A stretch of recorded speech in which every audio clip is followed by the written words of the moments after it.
The room was never supposed to go quiet.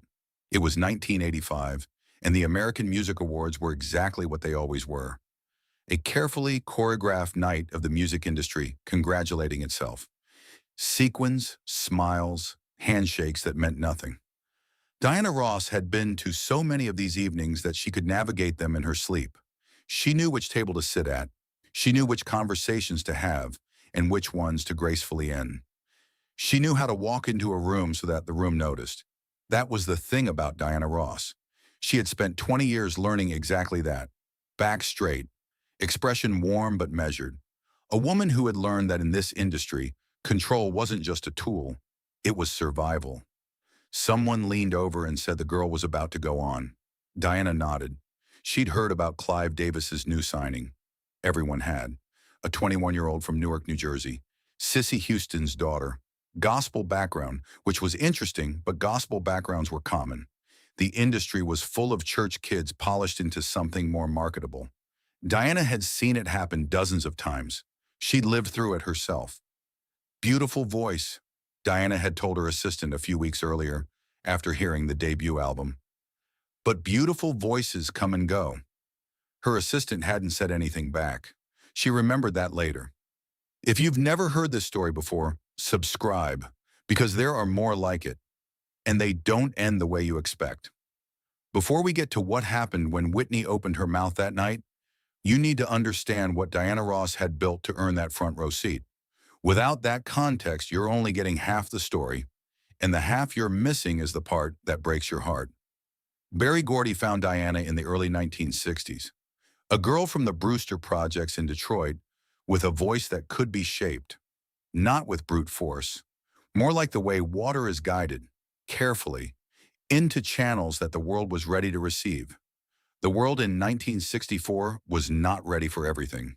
Berry Gordy knew this, so Diana became something precise, polished. The sharp edges of her gospel roots were smoothed down until what remained was something American living rooms could welcome without discomfort.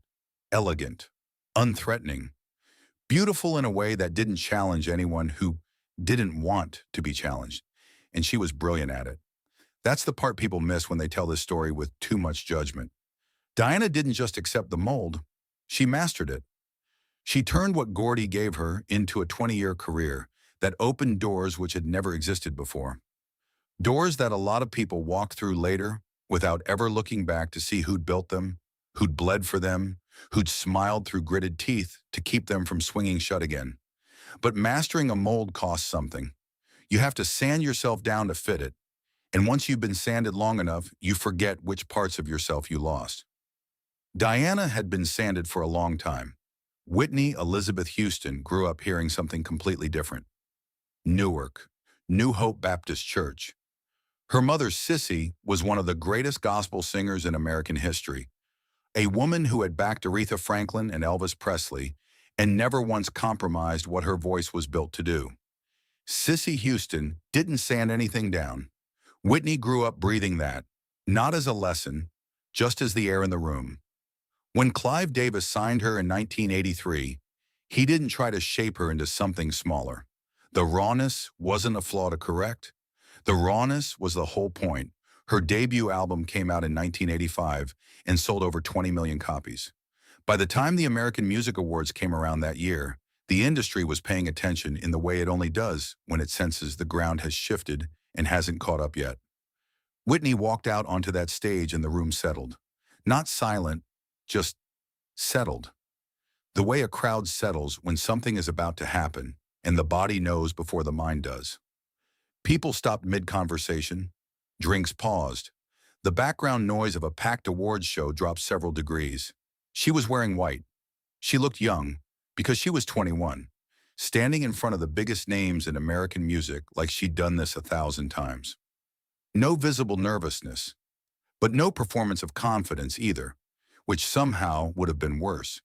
She just stood there, held the microphone, and looked out at the room like she belonged there, and the question had never been worth asking. Diana watched from her seat, hands resting in her lap, expression pleasant. Whitney started to sing. The first verse of Greatest Love of All was beautiful. Diana heard that. She had a professional's ear. She could assess a voice the way a craftsman assesses a joint. Tone, control, breath support, all excellent. She nodded very slightly, the way you nod when something confirms what you already believed. And then the chorus came. Here is the thing about Whitney Houston's voice that nobody has ever quite managed to put into words. It wasn't just technically extraordinary, though it was absolutely that. It was the feeling underneath it that hits you somewhere below the ribs, in a place that has no name. Like the voice understood something about pain and joy existing at the same moment that most people spend their whole lives failing to reconcile. When she opened up on that chorus, the sound that came out was not the sound of someone who had been taught to perform emotion.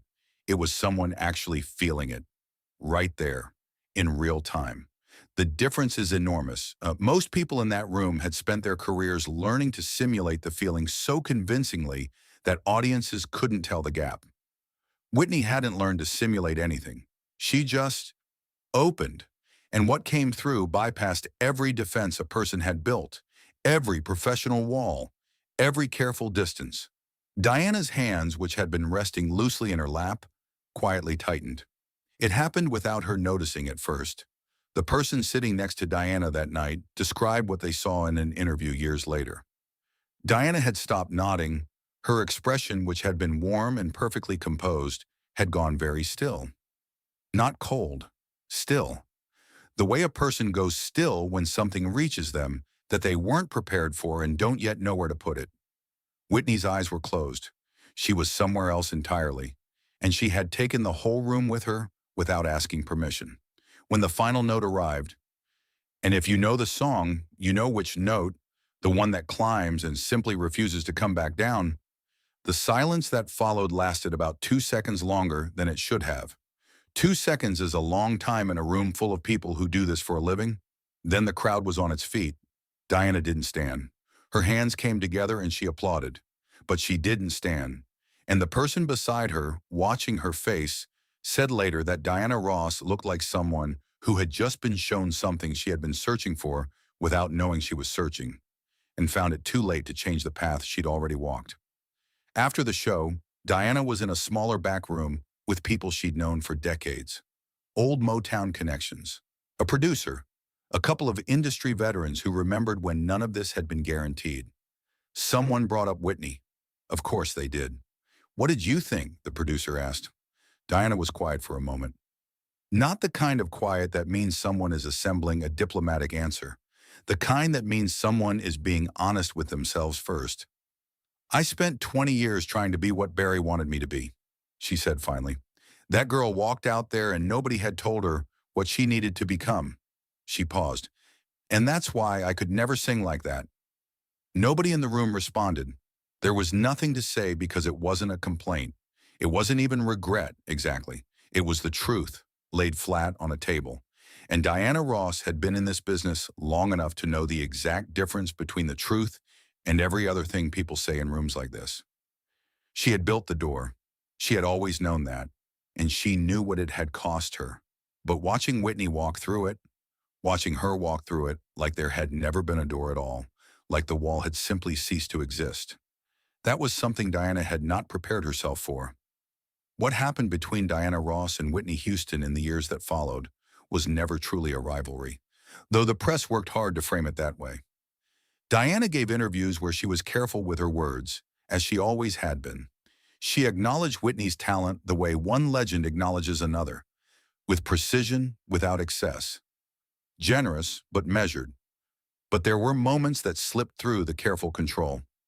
In 1991, after the Super Bowl, after Whitney Houston stood before 73,000 people and sang the national anthem in a way that has never been equaled, in a way that made musicians stop cold just to listen, Diana called a close friend and said 4 words that the friend kept private for years.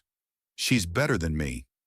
Not as a surrender, not as a defeat, as a fact stated plainly by a woman who had spent a lifetime being precise about facts.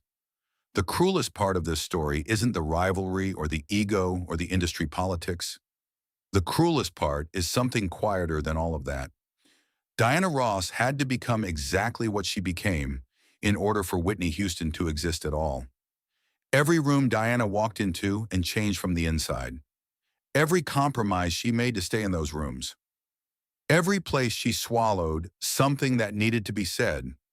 All of that was the invisible foundation. Without Diana doing the quiet, costly work of shifting what those rooms expected, there's no record deal for Sissy Houston's daughter. There's no stage at the American Music Awards.